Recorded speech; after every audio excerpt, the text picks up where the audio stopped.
Alright, so this is one of the first bear hats I made. I used a Yarnspiration pattern, little polar bear, I think it was called. I'll link it in the description below. So it has the little eyes and the nose for the polar bear. As you can see, I did not do a gauge swatch, so it came out pretty big, but the kids were still able to wear it just when they were a little older. It was not newborn sized. So it uses this Bernat Pipsqueak yarn, which is very fuzzy. You can't see the stitches. So I like working with it because you don't see when you sew up the edges. And it's easy to hide your ends.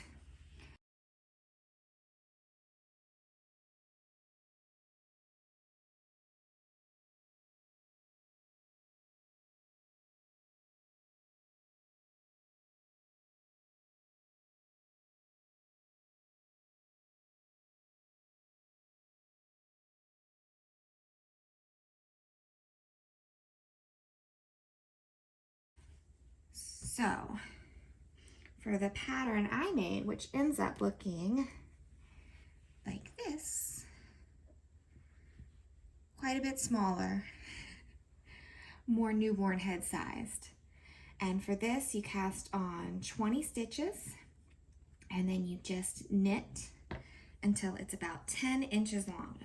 And you want to leave a nice long tail because the tail is what you use to sew up the edges. So you get the 10 inches and then you'll bind off, and you want to bind off this way so that your extra yarn is over here. And then when you fold it over, you have 2 yarns to sew up each side of the hat. And then when it's sewn up, you can pinch the ears together and just sew those in, and it's really easy to hide your knots up in the very top of the head since they're not going to be touching anything. So what I'm going to do is I'm going to cast off, and then I'll show you what it looks like there halfway through and what your final verdict looks like.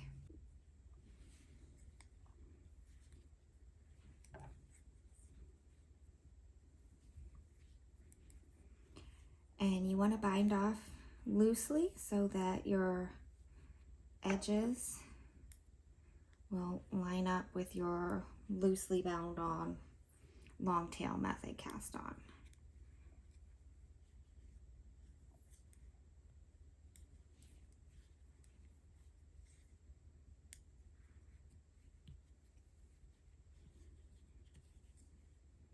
So what's nice about the yarn is how fuzzy it is. It really does look a lot like a bear. It probably isn't the best yarn if you've never knit before, just because it is a little hard to see your stitches.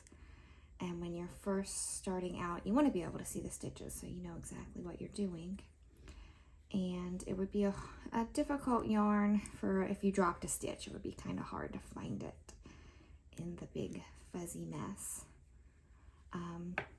This is Bernat Pipsqueak yarn, and this color is, I believe it's called Elphant Gray, and so I use it for my, I call them koala hats because it kind of is gray like a koala. They also have a white color for polar bear hats and a brown color, I think they named it chocolate, that I use for, they could be teddy bear hats or just regular bear hats.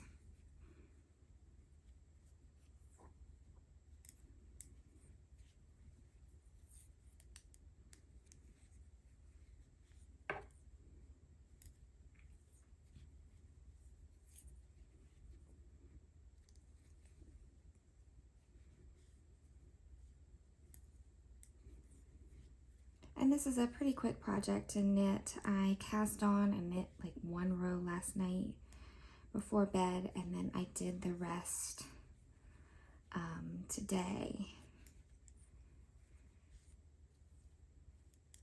And it's because it's just straight knitting, it's a very simple project to do if you're watching TV or listening to something. You don't really have to give it too much attention as if you were following like a lace pattern or something like that. So it's an easy project to do just whenever.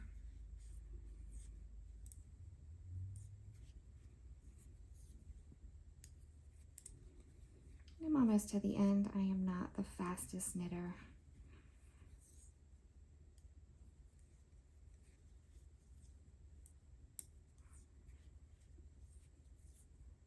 All right, and I just realized I did not bring any scissors in with me, so I will have to do that to show what it looks like. But so when I finally get scissors and pull this through, I'll have all my extra working yarn on this side. And you'll want to cut off a long, generous portion. You don't want to not end up with not enough yarn for sewing up the edges. But so when it's folded over, you'll see you have the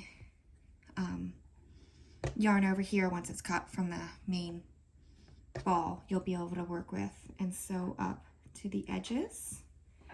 And so I found a few hats where I had done most of the work, but procrastinated the final stitching. So I had stitched up the edges. So the nice thing here is then the edges, you don't really have to work too hard at hiding your yarn thread. You can't really see it. It really blends into the rest of the pattern. And then you still have the long tails on each side that you'll use. The tails are coming out of here, the edges of the ears. So what you do is you will pinch and sort of get it how you like, and then you'll thread your tapestry needle and just aim it in to come out here and here, and just sew back and forth until you feel like it's secure. And then you'll do the other side and try to make them as equal as possible. So here's one where I finished. Got my little ears, and then I usually hide my knots and where I cut at the very top because it's least likely to touch any little heads. And what I like to do is when I give it as a gift, I put it with a book. So we really like these Usborne books. That's Not My Polar Bear, because you get to feel all the ears and the inside and things like that. So I think it's really cute to give a little hand knit item with a book, and with there's so many books out there about bears, polar bears, and koalas that it's pretty easy to pair up your gift. I hope you enjoyed watching. I will have everything written out in the description in case you want to make your own project. Thanks for watching.